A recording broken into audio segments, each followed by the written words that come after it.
once was shield chieftain, scourge of many tribes, a wrecker of mead benches, rampaging among foes.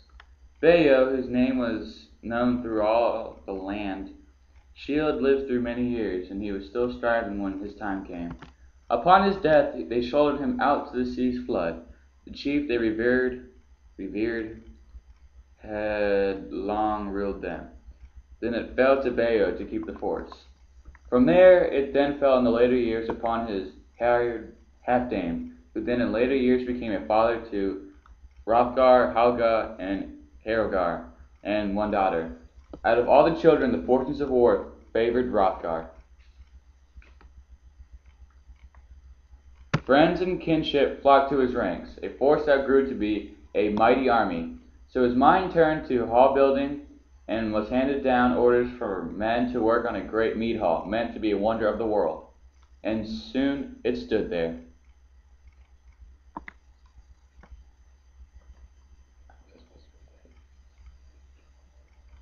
Okay. Finished and ready, in full view, the Hall of Halls. Herod was the name he had settled on it. In time it came a powerful demon, a prowler through the dark, who nursed a hard grievance.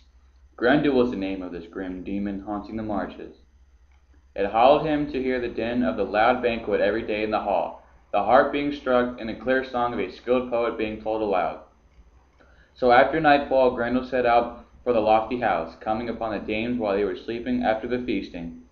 Then as dawn brightened and the day broke, Grendel's powers of destruction were plain. Their mighty prince sat stricken and helpless, bewildered and stunned in deep distress. So Grendel ruled in defiance of right, one against all, until the greatest house stood empty. He took over Herod, haunting the glittering hall after dark.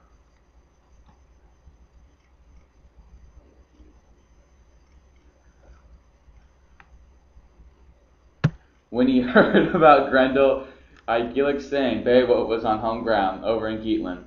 There was no one else like him alive. In his day he was the mightiest man on earth. Beowulf then created and announced his plan. He would sail the Swan's Road and search out the troubled king. So time went by, and the Beowulf sailed on the waters.